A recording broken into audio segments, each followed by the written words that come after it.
You guys want to see something funny? So I found this manga on Twitter and it's entirely in Japanese. Now this is not the focus of the video, but I wanted to kind of like, show you guys this because I thought it was really funny. So I don't have any of this translated, so I'm just gonna make up shit exactly what I think they're talking about.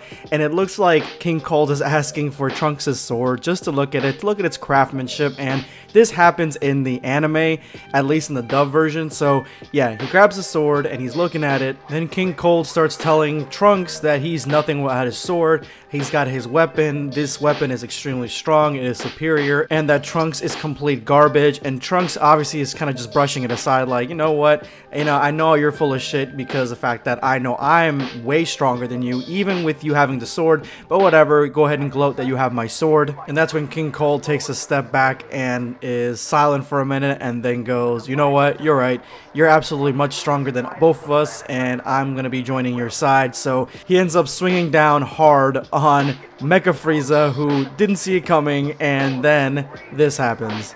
Bruh, I was legit howling when I first saw this. This is just too funny. I don't know why, but it's really funny to see King Cold just take out one of his sons when he didn't even expect it. I don't know.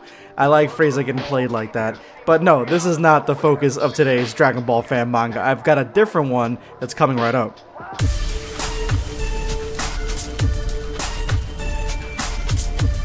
Prepare yourself, Dan Saiyan. If you are new to the channel, make sure to hit the subscribe button and turn on notifications. That way you never miss an upload.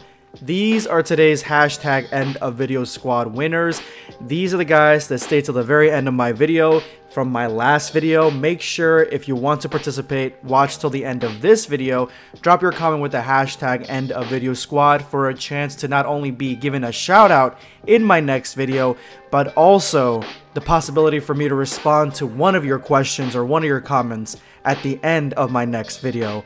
So make sure you participate. We are back in Dragon Ball Multiverse, and in this chapter, the last time I covered it, the furthest that I got into it was where Goku ended up coming early from Earth and facing off against Frieza and killing him. This is without Trunks' intervention, so Frieza is dead, and right now King Cold is completely outnumbered, but you're gonna find out here soon that this doesn't really matter, and it never really did. And this, in my opinion, makes more sense to me than King Cold being an extreme pushover like he was in the actual anime. So Goku gives King Cold a warning, get out of here. Go back to your empire, don't trouble us again, don't do anything bad again, and I will let you live. But King Cold, he's like, I got other ideas, and he goes into the third form. Now, this is the form that Frieza went into, and this is probably one of the cooler looking forms. I always thought that Frieza's second form was inferior, and I obviously like the final form, but this one, I think, should have been in the series a little bit longer. I think that it could have had a little bit more action to it, but it had some of my favorite scenes, especially when he is decimating Piccolo with the barrage of finger bullets. So it looks like King Cold can also go into these transformations, and he decides to go into it to face off against the Z Fighters. And this is when we realize how much faster King Cold is compared to Frieza, and how much in this third state, how much stronger he is compared to Frieza, because he is knocking back Super Saiyan Goku, a transformation that Frieza in his full power final form really couldn't do anything about. Shut up, Tien. I hate it when Tien does this. Tien is the only one that does this. He always says some stupid bullshit like, oh, there shouldn't be this much power in one person. This is bonkers. This is crazy. Like, calm the fuck down. Just because you're not strong doesn't mean that anybody else can't be strong. Like, I hate when they do this. It's annoying. And you know what? Shut up, Tien. Goku finally lands a punch on King Cold, but King Cold was ready for it and braces for it. And it looks like King Cold is playing and toying around with Goku, and he hits him again. And I don't think Goku was on guard. I think that he had his guard down, and that's why he's taking so much damage from King Cold in this state. And I just gotta praise this chapter for being full color. It's rare that you get Dragon Ball fan mangas that are full color, and this one is entirely full color, not black and white. Not that I'm saying anything's wrong with black and white. I obviously like black and white, but it is refreshing to see somebody put color into the panels. It just looks so vibrant, and you can actually see the differences between gold and purple and how much energy that brings to each one of these scenes. So I love it. Love the fact that they decided to go in this direction. So there's a few of these moments in this chapter, and Goku he's struggling. He got hit in the chest. He got hit with an energy blast, and now he's wounded, and King Cold grabs him and starts pummeling him like with a million punches, One Punch Man style, and he actually does it a few times, and I just love the movement. I love the way that it looks when he's punching a million times. This is something Dragon Ball Multiverse does a lot and very well. The action scenes, the punches, everything feels like it's got weight and impact, and I love it. But he basically just punched Goku out of Super Saiyan, and it seems like, you know, this might be a little bit too much overpowered for King Cold, even though it would have been cool for King Cold to, you know, try to fight Trunks in the anime and go into one of these superior forms. But this might be a little bit too strong, but I do like that this is actually here, and it shows us a different scenario as opposed to, you know, King Cold just taking it up the ass. Now, this is what I'm talking about. The Z Fighters coming in hot, and then King Cold does the same thing that he did before, looking like a JoJo Bizarre Adventure panel, and he takes all of them out with bullets. And the fact of the matter is that Dragon Ball Multiverse does one thing exceptionally well, not only with the attacks and the impacts, but the damage. Battle damage is real. Battle damage needs to be in not only fan mangas, but in the actual anime. And that's something that especially the anime has shied away from.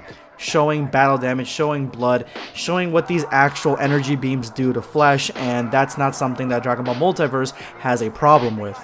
With all the Z Fighters gone, Vegeta decides, you know what, fuck it, I'm going to destroy the entire planet. He says that he is no match for King Cold. He's got no chance of winning, but you know what, King Cold's gonna eat the planet's explosion, and he aims the energy beam, the Gallic Gun, at the planet, with Krillin just like screaming, no! King Cold looks serious, and he ends up just kicking the Gallic Gun right back to Vegeta, and Krillin's like surprised, like, damn, King Cold actually saved Earth. King Cold is pissed off, and he takes out Vegeta One Punch style.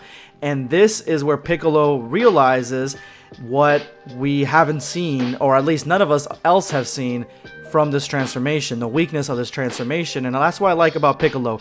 Piccolo's always strategic, and he always sees the disadvantages and the advantages of his opponent's abilities and transformations, and he realizes that King Cold was actually worried about the attack that Vegeta was about to hit planet Earth with. So to him, that means that maybe he's vulnerable to that attack. Maybe we just need to hit him with an energy blast strong enough to pierce through his skin, because if we catch him off guard, we might be able to kill him, similar to Raditz. And Goku's all for it, goes into Super Saiyan, and they have a plan. Basically, special beam cannon right through King Cold. And I like this. I like the fact that it seems like King Cold is a powerhouse. He's extremely powerful. He's knocking these dudes back and forth, but this whole time, they haven't been able to land a punch. So it could be possible that he's extremely fast and extremely powerful in that form, but durability wise, he may be at a disadvantage, and that's why he's trying to overwhelm them with his ferocity before they, you know, hit him with a Kamehameha in the face or something.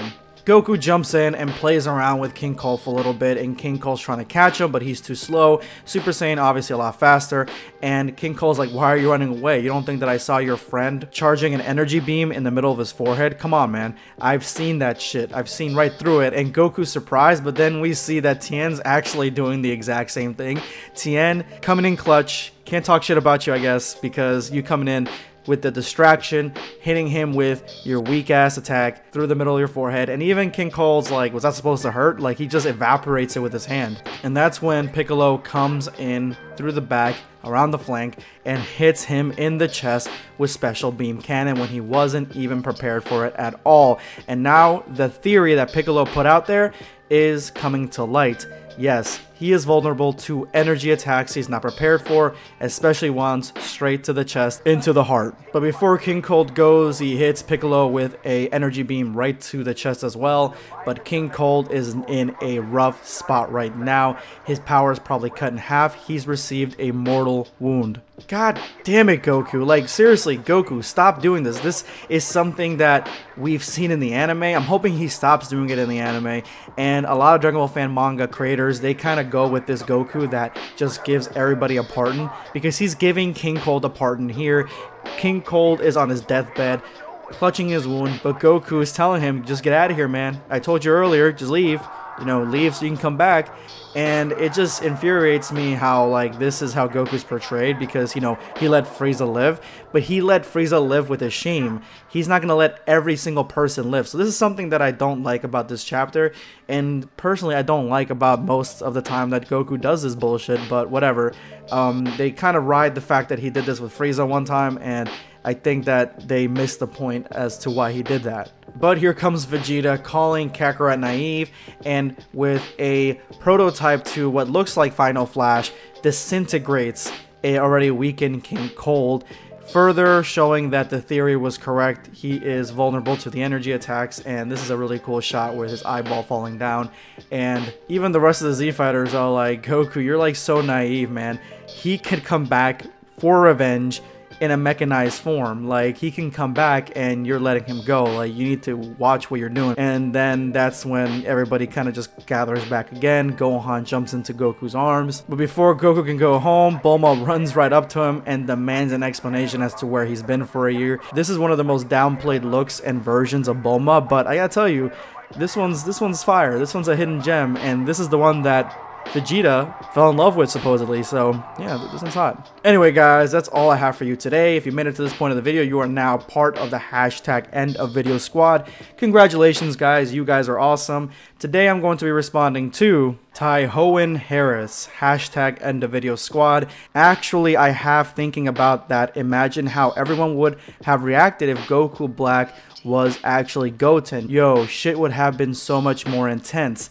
Yes. Seeing how Goku deals with the fact that he's let one of his sons down, and that one of his sons went down the path of evil, would have been a lot better, would have been a lot more intense than just a pissed off Kai that's fallen from grace. At least that's what I think. This is going to be Blackscape signing off. Take care guys.